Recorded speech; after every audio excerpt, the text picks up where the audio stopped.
Hello friend, good morning. Tyre class channel पर मैं Amarinder sir आप सभी का स्वागत करता हूं। दोस्त, आज मैं आप लोग के बीच dispersion of light and spectrum का ही एक पार्ट्स लेकर आया हूं। दोस्त, आपको रे ऑप्टिक्स चल रहा था 12th क्लास का रे ऑप्टिक्स, यानी एक्सरसाइज आया था dispersion of light and spectrum.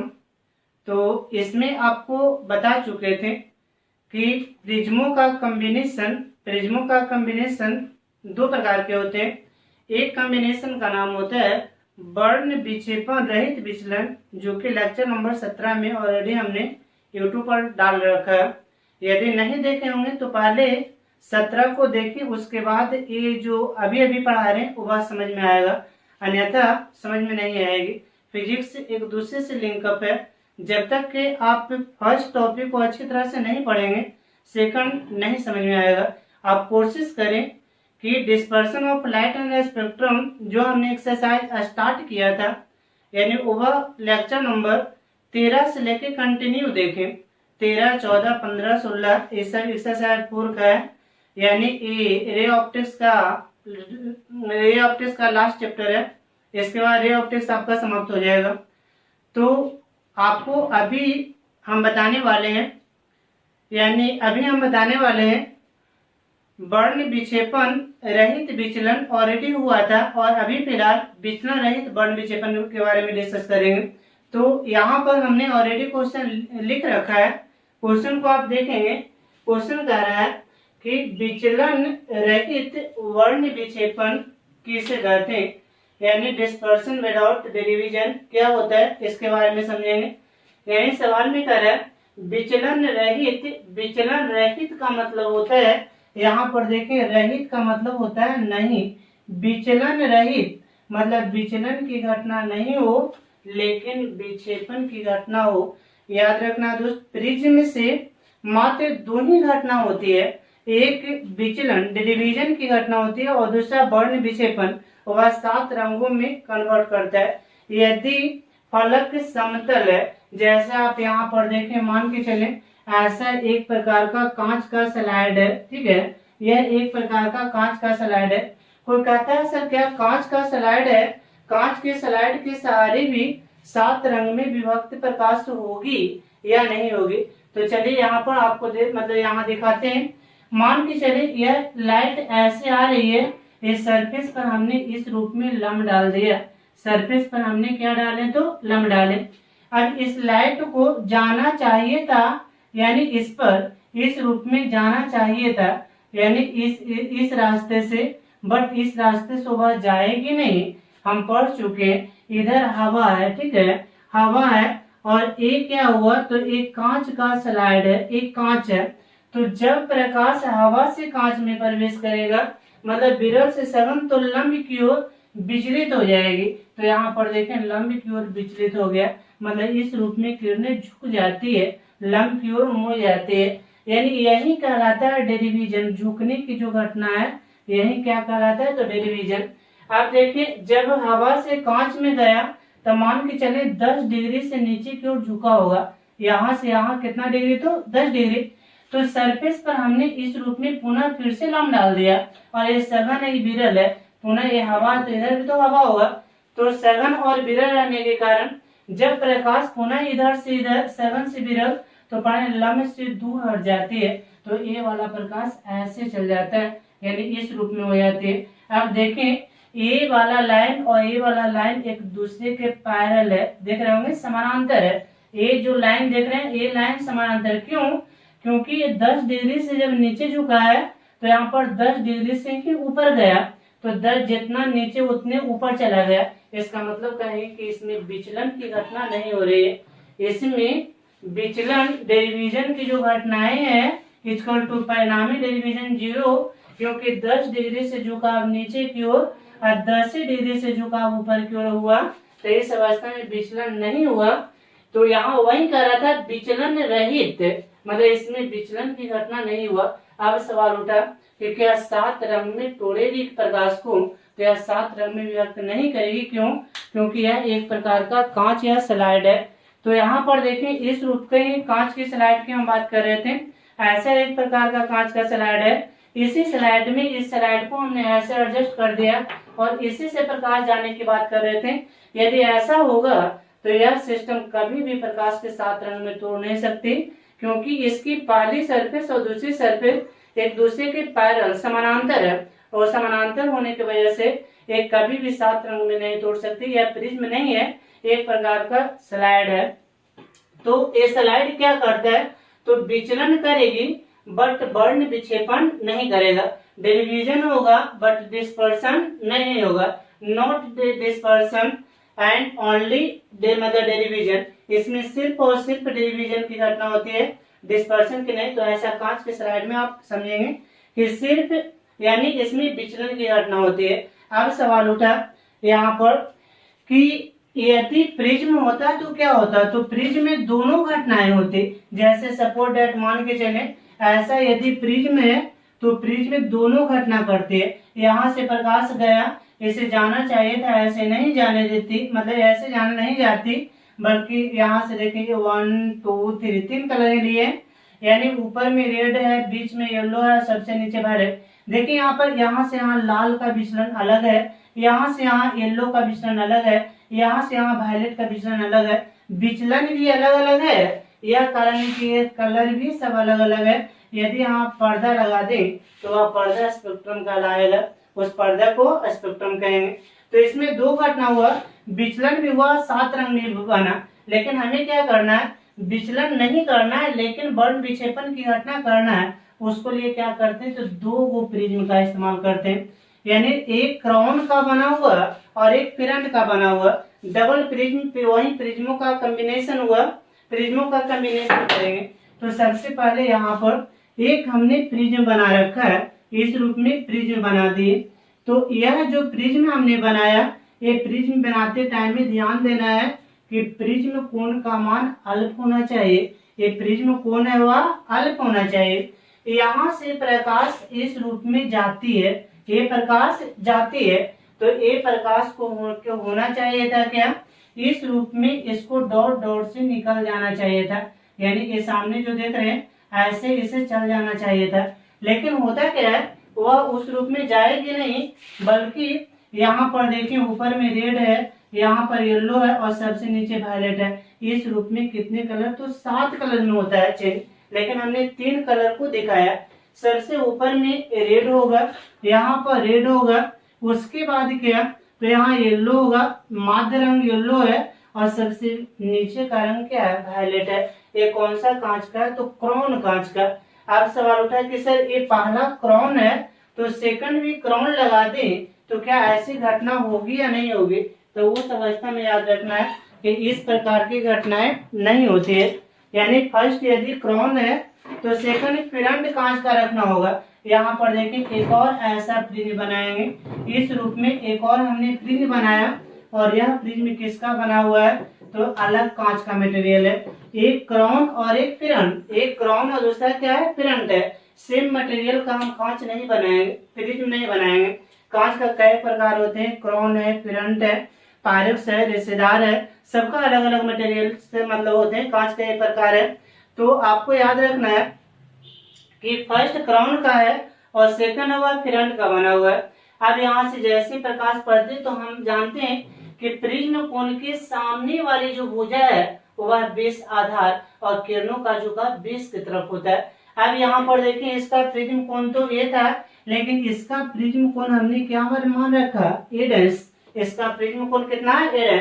अलग अलग कांच है, यानी एक क्राउन का है, पिरामिड का है, एक क्राउन का है, पिरामिड का है, तो अलग अलग मटेरियल का बना हुआ है। यहाँ पर देखिए यानी कह सकते हैं एक फिरेंट कांच का बना हुआ है, एक किस कांच का है, तो आंसर बताएंगे फिरेंट कांच का बना हुआ है, और एक कौन सा कांच का है, तो आंसर बताएंगे एक क्राउन कांच का बना हुआ है। दोनों अलग अलग मटेरियल के।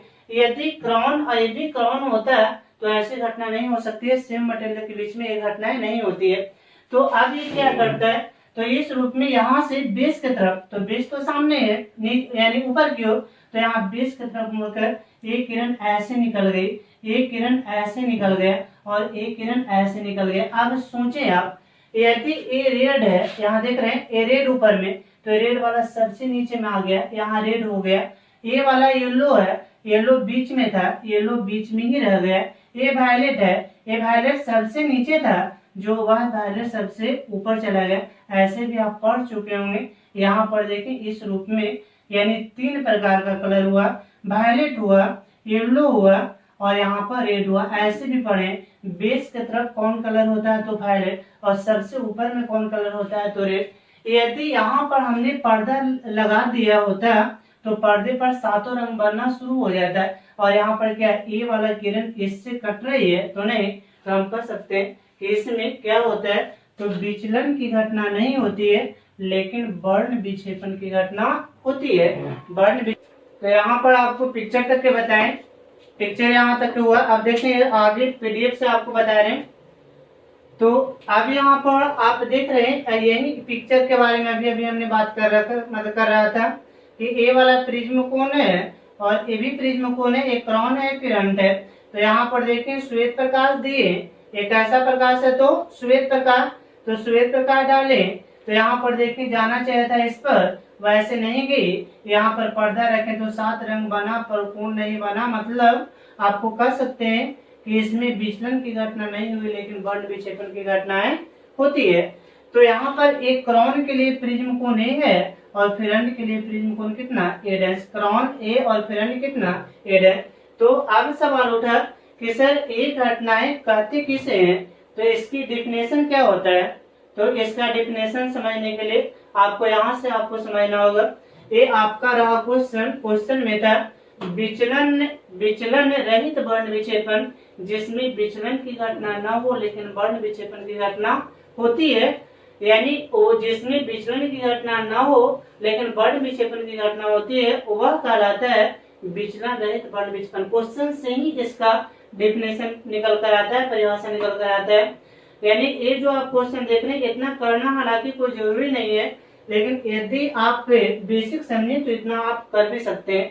तो सबसे पहले आपको क्या करना है, यहाँ पर प्रिज्मों का वह संयोजन लिखें, प्रिज्मों का वह संयोजन जिसमें विचलन की घटना नहीं हो लेकिन वर्ण विक्षेपण की घटना होती है। ये डेफिनेशन हो गया। आप कहते हैं इसे संकेत किससे करते हैं तो थीटा द्वारा सूचित किया जाता है। संकेत किससे तो थीटा द्वारा, यानी जो मतलब घटनाएं होगी, यानी वर्ण विक्षेपण की घटना वह परिणामी वर्ण विक्षेपण, उसको डिनोट कौन से करेंगे तो थीटा से करेंगे। आप कहते हैं विचलन रहित वर्ण विक्षेपण का व्याख्या के लिए क्राउन और फिरंट कांच का, यानी यहाँ पर क्राउन होगा, क्राउन और फिरंट यानी कांच का 2 प्रिज्म होगा। ये दोनों प्रिज्मों का प्रिज्म कोण क्या होगा तो एक का प्रिज्म कोण ए और एक का प्रिज्म कोण ए डैश, एक का प्रिज्म कोण ए और दूसरा का प्रिज्म कोण ए डैश होगा। तो यहाँ पर हम इसी बात को लिखें, क्राउन तथा फिरंट यानी क्राउन और फिरंट दोनों प्रिज्मों 2 प्रिज्म है, इसे इस प्रकार संयोजित किया जाता है कि पहले का आधार दूसरे के आधार का अपोजिट हो। तो इस रूप में यानी इतना हमने लिखा। अब यहाँ पर बारी से जैसे उसमें किए थे वैसा इसमें चलना, एक बार क्राउन के लिए दूसरा बार फिरंट के लिए लेके चलना। किस कांच के लिए तो क्राउन कांच के लिए। अब क्राउन कांच के लिए क्राउन से यहाँ पर देखें लाल का विचलन डेल्टा आर, यानी येलो का विचलन डेल्टा वाई, यहाँ पर देखें वायलेट का विचलन डेल्टा वी, सबका तो अलग अलग होगा ना, तो वही delta R delta Y delta V. तो डेल्टा आर बराबर A into N R minus 1, delta Y बराबर A into N Y minus 1, delta V बराबर A into N V minus 1। यानी और यहाँ पर ए एंगुलर डिस्पर्सन, तो एंगुलर डिस्पर्सन कितना होगा तो delta V minus delta R, delta V minus delta R, तो A into N V minus N R, A into N V minus N R. और इसे कहते हैं ओमेगा। ओमेगा क्या होता है तो ओमेगा कहते हैं डिस्पर्सन पावर या डिस्पर्सिव पावर। तो डिस्पर्सिव पावर क्या होता है, डिस्पर्सिव पावर कोणीय वर्ण विक्षेपण और माध्य रंग के विचलन, कोणीय वर्ण विक्षेपण और माध्य रंग के विचलन के अनुपात। तो यहाँ dispersive power omega equal to क्या हो गया तो यहाँ पर आप कर सकते हैं N V minus N R बटा एन वाई माइनस 1, यानी ए अब अपोजिट गुना करो, तिर्यक गुना कर दो, तो ओमेगा गुना एन वाई माइनस 1 इतना इक्वल टू इतना हो गया। तो N V minus N R बराबर ये आपका रिजल्ट है। अब इसके बाद आगे सेम टू सेम किसके लिए चलना है तो फिरंट कांच के लिए, यानी सेम टू सेम फिरेंट कांच के लिए लेकर चलेंगे। तो फिरेंट कांच में क्या होगा, जो यहाँ पर आप समझेंगे फिरेंट कांच में क्या होगा। तो फिरेंट कांच के लिए यहाँ पर NR dash del R dash same to same, लेकिन खाली डैश लगाना है। A dash into N R dash -1, del Y dash A dash into N Y dash -1, del B dash A dash into N B dash -1। अब इसे angular dispersion कहते हैं। Angular dispersion क्या है, तो यहाँ पर डेल यहाँ लिख सकते हैं, यानी delta B dash minus delta R dash बराबर ए इंटू एन बी। यहाँ पर ए डैश होगा A dash into N B dash minus N R dash. आप देखें इसके आगे चलते हैं तो यहाँ पर देखें एंगुलर डिस्पर्सन, उसके बाद परिणामी क्वेश्चन नहीं कर रहा था यदि परिणामी विचलन सुनो, इसमें विचलन की घटना नहीं है लेकिन वर्ण विक्षेपण की घटनाएं होती है। तो अब यहाँ पर देख लें, इसमें विचलन यानी क्वेश्चन नहीं कर रहा था जिसमें परिणामी विचलन 0 हो, तो विचलन मतलब बीच वाला लेकर चलना है। यहाँ पर देखिए विचलन बीच के वाला लेके चलेंगे। तो विचलन के लिए जैसे यहाँ पर देखें बीच वाला कलर कौन सा, तो येलो विचलन, बीच माध्य रंग। तो यहाँ पर देखें del by plus del Y dash equal to 0।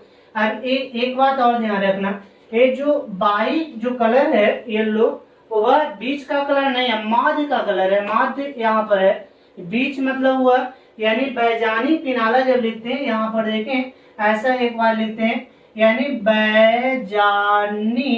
बैजानी पिनाला यदि ए लिखते हैं तो 3 को इधर से और 3 को इधर से, तो बीच में क्या बचा, हरा।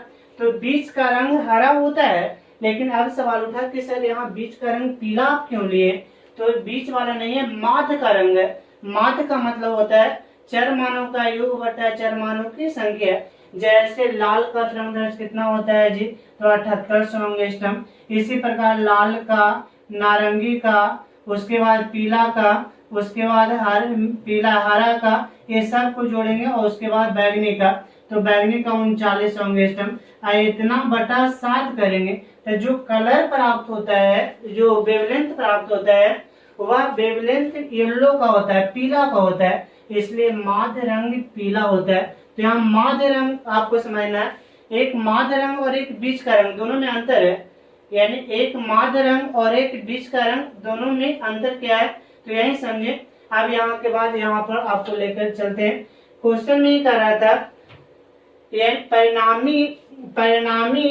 परिणामी विचलन 0, तो delta Y plus delta Y dash equal to 0। अब एक मान रख दें तो ए इंटू एन वाई -1 जोड़ A dash into N Y dash -1 equal to 0। अब यहाँ पर प्लस में है तो उधर जाएगा तो कुछ नहीं होगा, माइनस में, यहाँ प्लस में तो उधर गया तो माइनस में। अब ए डैश बटा इतना बराबर माइनस इतना है। अब माइनस का अर्थ यह होता है कि एक प्रिज्म का बेस यदि नीचे की ओर है तो दूसरे प्रिज्म का बेस किधर की ओर, ऊपर की ओर होगा, यानी प्रिज्म का जो कॉम्बिनेशन होगा वह अपोजिट होगा। अब इसके बाद आगे चलते हैं, इतना आपका आगे यूज होगा। यानी क्वेश्चन में कह रहा था कि परिणामी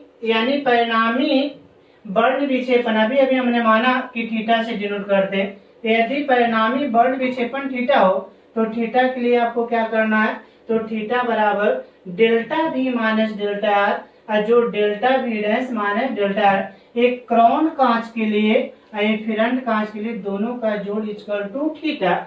अब यहाँ पर इसकी वैल्यू यहाँ पर रख दें, इसकी वैल्यू यहाँ पर रख दें। अब वैल्यू रखें, उसके बाद आप देख रहे हैं कि यहाँ पर कॉमन होगा, ठीक है, यानी यहाँ a into N B minus N R बाहर कॉमन निकालिए तो कुछ नहीं। तो अब देखें जो बाहर हमने निकाला, क्या यह राशि इसमें था, तो नहीं, तो सेम राशि से गुना और सेम राशि से भागा के, सेम राशि से गुना और सेम राशि से भागा करेंगे। तब गुना सेम से करते हैं, तब गुना करेंगे तो क्या होगा, तो यहाँ पर देखिए गुना किए तो ये बाहर निकल गया, भागा किए जो नीचे रह गया। अब यहाँ पर इतना थीटा बराबर A into N B minus N R, इतना इंटू 1 माइनस यहाँ पर एन वाई -1 बटा एन वाई डैश -1। कहाँ से लिखें, ए डैश बटा ए का मान अभी निकाल के ऊपर रखे थे, यही वैल्यू यहाँ लिख दिए। अब इसके बाद आगे चलते हैं, ये सेम उतार दिए। अब यहाँ पर थीटा बराबर A into N B minus N R, इतना इंटू 1 माइनस, अब यहाँ पर देखिए N B minus N B dash minus N R dash, ये तो ऊपर में था, यहाँ पर डैश वाला देखो नीचे में, ए वाला ऊपर में, तो बटा के बटा में आएगा, तो इसको बटा के बटा में कर दे। क्यों? क्योंकि इतना के स्थान पर हम लिख सकते हैं ओमेगा डैश, इतना के जगह पर लिख सकते हैं ओमेगा, इतना के जगह पर ओमेगा डैश, इतना के जगह पर ओमेगा। क्यों? क्योंकि ओमेगा डैश बराबर एक फॉर्मूला होता है, ओमेगा बराबर एक फॉर्मूला होता है, ऊपर में क्राउन ऑफ फिरेंट के लिए है जो लिखा हुआ है। अब इसके बाद आगे चलते हैं दोस्त, यहाँ पर अब देख रहे हैं कि थीटा बराबर ए, यानी थीटा बराबर ए ओमेगा, यहाँ थीटा बराबर ए ओमेगा। अब यहाँ पर ओमेगा क्यों? क्योंकि यहाँ पर देखें इतना के जगह पर हमने वैल्यू रख दिया, ऑलरेडी पहले से हमने मान निकाल रखा था कि N B minus N R बराबर क्या होता है, N B minus N R बराबर होता है, यहाँ से देखें यानी N B minus N R बराबर इतना होता है, omega into N Y minus 1 होता है। अब ए था ऑलरेडी तो ये रह गया, इतना की जगह पर हमने मान रख दिया, ठीक है। अब इसके बाद आगे चलते हैं, तो इसके बाद यहाँ पर देखें इतना की जगह पर ओमेगा डैश बटा ओमेगा, अब यहाँ पर ओमेगा एलसीएम हो गया, तो यहाँ पर एक गुना ओमेगा बराबर ओमेगा माइनस ओमेगा डैश। अब इसके बाद ओमेगा से ओमेगा यहाँ पर देखें कैंसिल हो जाएगा, ठीक। तो बचा क्या, A into N B minus 1 into omega minus omega dash हो गया। ये आपका रिजल्ट आया, और ये रिजल्ट आया किसके लिए, तो समीकरण 1 ही विचलन रहित वर्ण विक्षेपण के लिए व्यंजक है। विचलन रहित मतलब इसमें विचलन नहीं हुआ, लेकिन वर्ण विक्षेपण की घटना होती है, इसी के लिए ये आपका फॉर्मूला रिजल्ट निकल कर आया। तो 5 नंबर का सवाल ऐसा पूछता है, क्वेश्चन यही आएगा कि विचलन रहित वर्ण विक्षेपण का व्याख्या करें, सेम टू सेम ऐसा ही लिखेंगे। अब इसके बाद रहा सवाल कि इस पर सर न्यूमेरिकल बनेगा तब तो विशेष हमें समझ में आएगा, तो आपका इस पर न्यूमेरिकल बुक में देखेंगे मिलेगा, और नहीं तो नेक्स्ट वीडियो में इस पर हम न्यूमेरिकल लेकर के आएंगे। और यदि नहीं वीडियो देखे होंगे तो आप YouTube पर टाइप करें टारगेट क्लास हिल्सा, और वहाँ पर सभी वीडियो अवेलेबल है, और वहाँ से आप देख सकते हैं। और सभी का यदि PDF लेना है तो टेलीग्राम को इंस्टॉल करें, और टेलीग्राम में पर आपका डिस्क्रिप्शन में इसका लिंक दिया हुआ है, वह लिंक पर जाकर टेलीग्राम ज्वाइन कर जाए, तो वहाँ पर सभी का PDF भी अवेलेबल है और वहाँ वीडियो भी अवेलेबल है। आसानी पूर्वक वीडियो और PDF वहाँ से आप ग्रहण कर सकते हैं। तो यदि वीडियो अच्छा लगा तो आप लाइक एंड सब्सक्राइब जरूर करें, और उसके बाद आप कमेंट बॉक्स में ये भी लिख सकते हैं, इसका रिप्लाई दे सकते हैं आपका ये वीडियो कैसा लगा। जय हिंद।